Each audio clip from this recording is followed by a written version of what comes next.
विक्रांत सैनी, लाला जगदीश प्रसाद सरस्वती विद्या मंदिर, जानसठ रोड, मुजफ्फरनगर। मैं आज आपके सामने अंतर्गत तथा परिगत आकृतियाँ चैप्टर लेके आए हैं। सबसे पहले अंतर्गत तथा परिगत आकृतियाँ कहते किसे हैं? अंतर्गत आकृति, किसी निर्दिष्ट आकृति के अंदर कोई अविष्ट आकृति बनाना जो विस्तार में बड़ी से बड़ी हो तथा उसके सभी निर्दिष्ट बिंदु आकृति की भुजाओं पर पड़ते हों। जैसे हमने देखो ये त्रिभुज लिया है, कै, खे और गे, ये निर्दिष्ट आकृति है। इसके अंतर्गत हमें वृत्त की रचना करनी है। तो ये जो हमने वृत्त बनाया है ये इस आकृति के अंदर बना है और इस आकृति का कोई भी बिंदु इस त्रिभुज से बाहर नहीं निकल रहा है। तो ये इस तरह की जो भी आकृतियाँ बनती है वो सभी अंतर्गत आकृति के अंदर आती है। उसके बाद है परिगत आकृति, किसी निर्दिष्ट आकृति के बाहर उसको घेरती हुई अभिष्ट आकृति को बनाना जिसकी भुजाओं पर निर्दिष्ट आकृति के सब शीर्ष बिंदु पड़ते हों। देखो जैसे हमने त्रिभुज लिया कै, खे और गे, इस त्रिभुज के परिगत हमें वृत्त की रचना करनी है। तो ये जो त्रिभुज वृत्त बनाया हमने इस त्रिभुज के परिगत बनाए, बाहर बनाए, क्योंकि इस त्रिभुज के परिगत हमें वृत्त की रचना करनी थी। तो हम देखो इस अंतर्गत तथा परिगत आकृति पे आधारित निर्णय का निर्माण करेंगे। तो सबसे पहले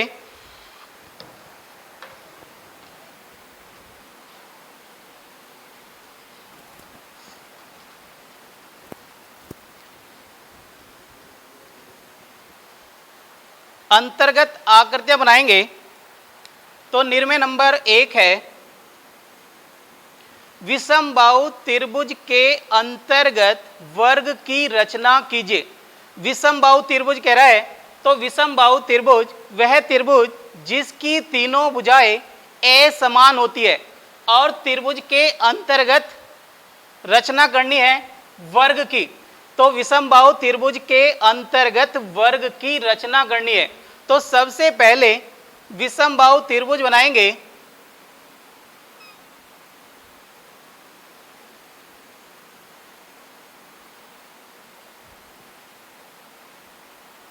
कै, खे और गे, इस त्रिभुज के अंतर्गत वर्ग की रचना करनी है।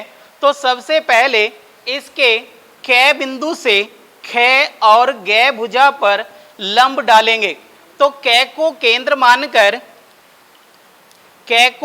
मानकर इतनी दूरी प्रकार में लेंगे जो इस खे गे रेखा को दो बिंदुओं पे काट दे, पे और फे। अब इस पे और फे का समद्विभाजन करेंगे जो इसे बे बिंदु पे काटती है। बे को कैसे मिलाएंगे? जो इसे भे बिंदु पे काटती है।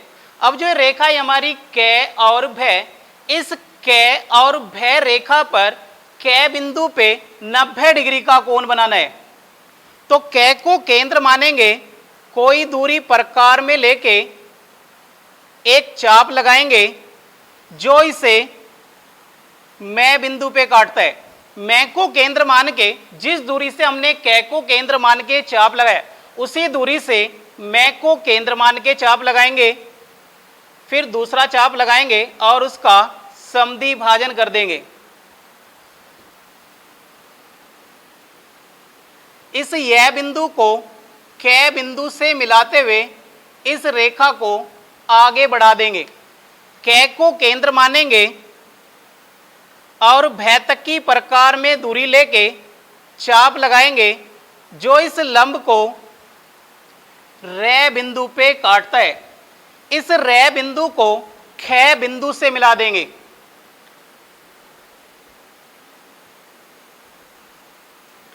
जो इस कै और गे भुजा को 6 बिंदु पे काटती है। 6 बिंदु पर ख और ग के समांतर रेखा खींचेंगे। ये रेखाएं हम सभी सेट स्क्वायर से खींचते हैं। तो इस ख और ग के समांतर रेखा खींचनी है तो पहले ख और ग भुजा पर अपने सेट स्क्वायर को रखेंगे और उसके समांतर इसके 6 बिंदु पे रेखा खींच देंगे।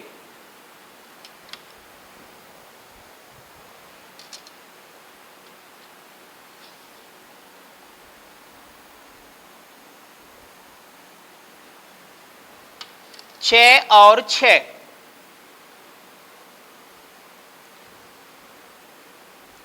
जिस प्रकार हमने ख और ग के समांतर 6 और 6 खींची है, उसी प्रकार क और भ के समांतर 6 बिंदु पे रेखा खींचेंगे और इसके 6 बिंदु पे रेखा खींच देंगे, जो इसे काटती है ज बिंदु पर और इसे काटती है झ बिंदु पर।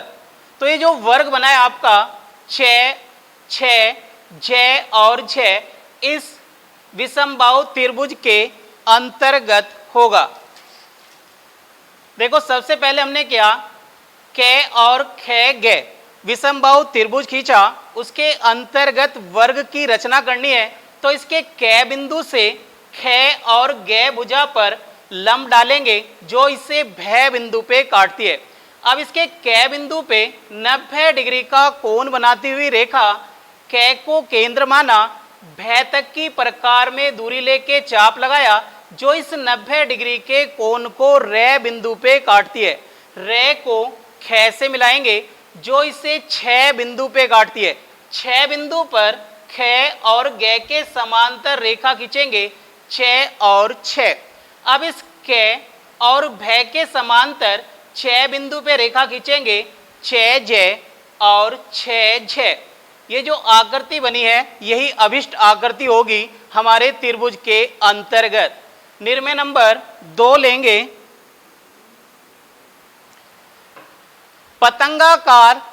पतंगाकार चतुर्भुज के अंतर्गत वर्ग की रचना कीजिए। पतंगाकार चतुर्भुज के अंतर्गत वर्ग की रचना करनी है।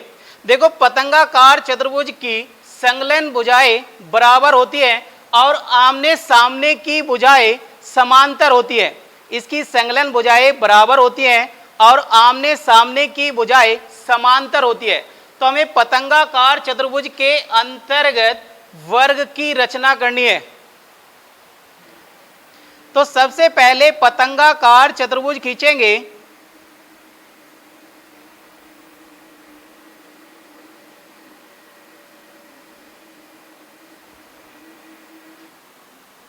क ख ग और घ। जिस प्रकार हमने इस विषमबाहु त्रिभुज के अंतर्गत वर्ग की रचना की है, इसी प्रकार इस पतंगाकार चतुर्भुज के अंतर्गत वर्ग की रचना करेंगे। तो सबसे पहले इसके विकर्ण क को ग से मिलाएंगे। अब इसके क बिंदु पे 90 डिग्री का कोण बनाएंगे। तो क को केंद्र मानेंगे, कोई दूरी प्रकार में लेके एक चाप लगाएंगे, उसी दूरी से इस प को केंद्र मान के पहला चाप फिर दूसरा चाप और दोनों का समद्वि भाजन क को फ से मिलाते हुए इस रेखा को आगे बढ़ा देंगे। अब इस क को केंद्र मानेंगे और ग तक की प्रकार में दूरी लेके चाप लगाएंगे जो इस 90 डिग्री के कोण को ब बिंदु पे काटता है। ब बिंदु को ख बिंदु से मिलाएंगे जो इसे 6 बिंदु पे काटता है। 6 बिंदु पर क और ब के समांतर रेखा खींचेंगे जिस प्रकार हमने ख ग के समांतर 6 और 6 रेखा खींची थी। ऐसे ही इस क और ब के समांतर 6 बिंदु पे रेखा खींचेंगे 6 और 6। अब इस क और ग के समांतर 6 बिंदु पे रेखा और 6 बिंदु पे रेखा जो इसे काटती है ज बिंदु पर और इसे काटती है झ बिंदु पर, तो ज को झ से मिला देंगे। देखो सबसे पहले हमने पतंगाकार चतुर्भुज खींचा क ख ग और घ, इसके अंतर्गत वर्ग की रचना करनी है। तो सबसे पहले इस विकर्ण क को ग से मिलाया। अब इसके क बिंदु से 90 डिग्री का कोण बनाती हुई रेखा क को केंद्र मानेंगे, ग तक की प्रकार में दूरी लेके चाप लगाएंगे जो इसे ब बिंदु पे काटती है। ब को ख से मिलाएंगे जो इस क और घ भुजा को 6 बिंदु पे काटती है। 6 बिंदु पर क और ब के समांतर रेखा खींचेंगे 6 और 6। अब इस क और ग के समांतर 6 बिंदु पे रेखा और 6 बिंदु पे रेखा जो इसे ज बिंदु पे काटती है और इसे काटती है झ बिंदु पर।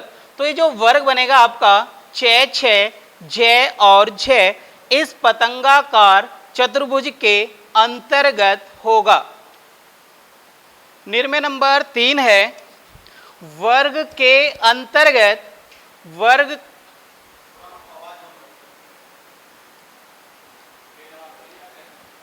वर्ग के अंतर्गत समबाहु त्रिभुज की रचना कीजिए। तो देखो सबसे पहले वर्ग बनाएंगे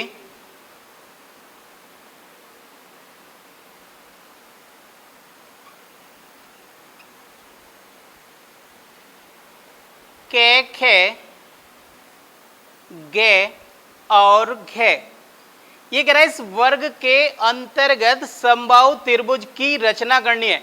समबाहु त्रिभुज की तीनों भुजाएं बराबर होती है। तो इसका जो विकर्ण है ख और घ, पहले ख को घ से मिलाएंगे। इस विकर्ण के बराबर ख और घ के बराबर समबाहु त्रिभुज की रचना करनी है। तो ख को केंद्र मानेंगे, घ तक की प्रकार में दूरी लेंगे और चाप लगा देंगे। उसी प्रकार घ को केंद्र मान के चाप लगाएंगे जो एक दूसरे को प बिंदु पे काटते हैं। प को ख और घ से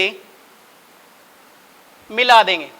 अब देखो जो ये समबाहु त्रिभुज बना है आपका प ख और घ, इसे इस वर्ग के अंतर्गत बनाना है। तो इस प और ख के समांतर क बिंदु पे रेखा खींचेंगे क च। ऐसे ही प और घ के समांतर क बिंदु पे रेखा खींचेंगे क और छ। छ को 6 से मिला देंगे। देखो सबसे पहले क ख ग और घ वर्ग खींचेंगे। वर्ग के अंतर्गत समबाहु त्रिभुज की रचना करनी है। तो पहले ख और घ विकर्ण को मिलाएंगे, विकर्ण के बराबर समबाहु त्रिभुज की रचना करेंगे। तो ख को केंद्र मानकर घ तक की प्रकार में दूरी लेके चाप लगाएंगे। अब इस घ को केंद्र मानकर ख तक की प्रकार में दूरी लेके चाप जो एक दूसरे को प बिंदु पे काटती है। प को ख और घ से मिला देंगे। अब इस प और ख के समांतर क बिंदु पे रेखा खींचेंगे क छ और प घ के समांतर क बिंदु पे रेखा खींचेंगे क और छ। छ को 6 से मिला देंगे। इसके बाद वर्ग के अंतर्गत सम अष्टभुज की रचना कीजिए। देखो ये कह रहा है वर्ग के अंतर्गत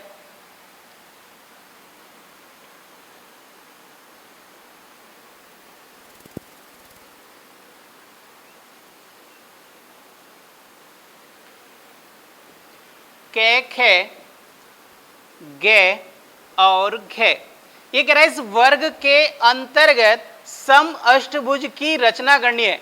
अष्टभुज जिसमें 8 भुजाएं होती हैं। तो सबसे पहले इस वर्ग के दोनों विकर्ण को आपस में मिला लेंगे। वर्ग के दोनों विकर्णों को आपस में मिलाना है जो एक दूसरे को पे बिंदु पे काटते हैं। अब देखो, कै को केंद्र मानेंगे और पे तक की प्रकार में दूरी लेंगे और चाप लगा देंगे। इसी प्रकार गै को केंद्र मान के चाप लगाएंगे, घै को केंद्र मान के चाप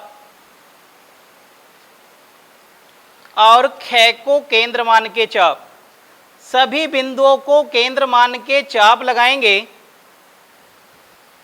पै तक की प्रकार में दूरी लेके, जो इस वर्ग को छ, छ, जे, झे, टे, ठे, डे और ढे बिंदु पे काटते हैं। तो इन सभी को जब हम आपस में मिलाते हैं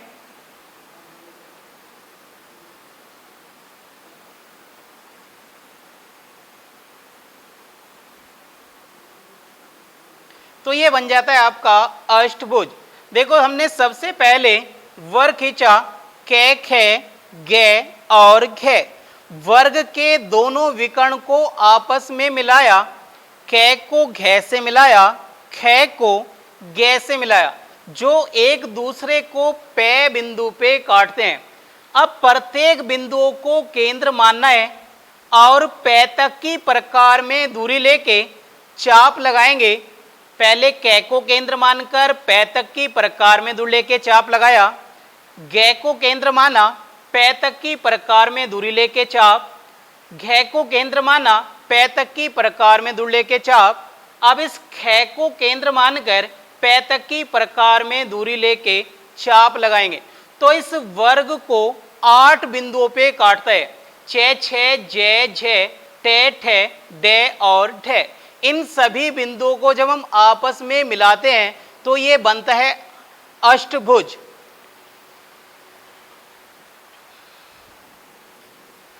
विषमबाहु त्रिभुज के अंतर्गत वृत्त की रचना कीजिए। देखो, ये विषमबाहु त्रिभुज के अंतर्गत वृत्त की रचना करनी है तो पहले विषमबाहु त्रिभुज खींचेंगे। विषमबाहु त्रिभुज जिसकी तीनों भुजाएं असमान होती है,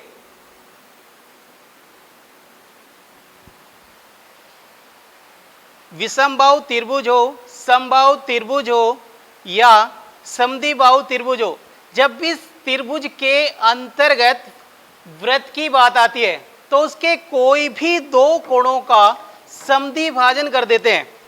तो इस त्रिभुज के हम कोई भी दो कोणों का समद्विभाजन करेंगे, खे बिंदु पे बने कोण का समद्विभाजन किया,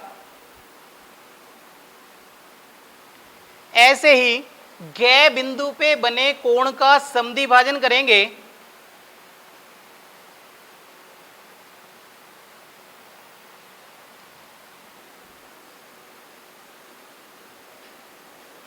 जो एक दूसरे को पे बिंदु पे काटती है। अब इसके पे बिंदु से खे और गे भुजा पर लंब डाल देंगे जो इसे फे बिंदु पे काटती है। तो पे को केंद्र मानेंगे, फे तक की प्रकार में दूरी लेंगे, पे को केंद्र मानकर फे तक की प्रकार में दूरी लेके वृत्त बनाएंगे।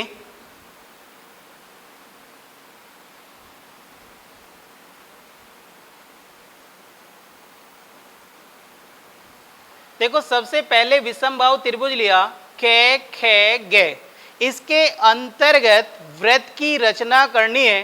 तो जब भी हम त्रिभुज के अंतर्गत वृत्त की रचना करते हैं तो उसके कोई भी दो कोणों का समद्विभाजन करते हैं।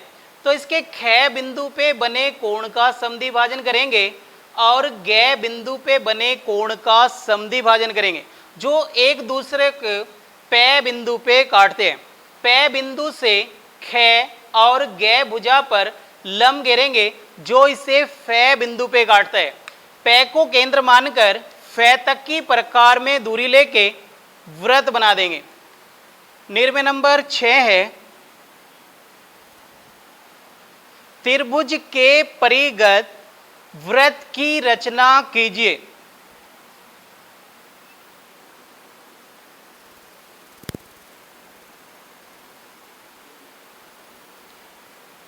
के, खे और गे।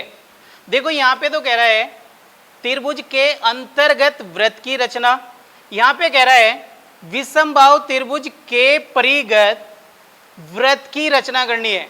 तो जब हम त्रिभुज के अंतर्गत वृत्त की रचना करते हैं तो उसके कोई भी दो कोणों का समद्विभाजन करते हैं, और जब हम त्रिभुज के परिगत वृत्त की रचना करते हैं तो कोई भी दो भुजाओं का समद्विभाजन करते हैं। ये ध्यान देने वाली बात है, जब हम त्रिभुज के अंतर्गत वृत्त की रचना करते हैं तो कोणों का समद्विभाजन होता है, और जब त्रिभुज के परिगत वृत्त की रचना करते हैं तो दो भुजाओं का समद्विभाजन करते हैं।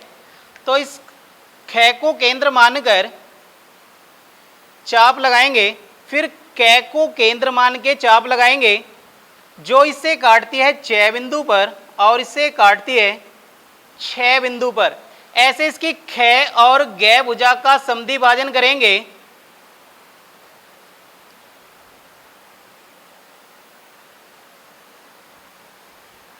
छह को 6 से मिलाते हुए आगे बढ़ाएंगे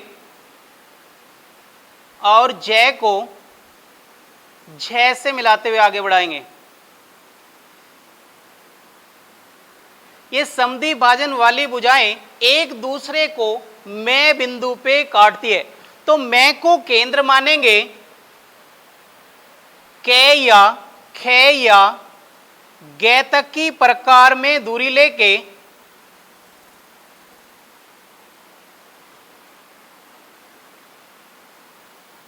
वृत्त बना देंगे। पहले हमने कोई त्रिभुज लिया के, खे, गे, इसके परिगत वृत्त की रचना करनी है तो पहले इस त्रिभुज की दो भुजाओं का समद्विभाजन करेंगे। के और खे भुजा का समद्विभाजन किया, खे और गे भुजा का समद्विभाजन किया। दोनों समद्विभाजन वाली भुजाएं एक दूसरे को मैं बिंदु पे काटती हैं। तो मैं को केंद्र मानकर के या खे या गे तक की प्रकार में दूरी लेके वृत्त बना देंगे। तो ये जो वृत्त बनेगा इस त्रिभुज के परिगत होगा।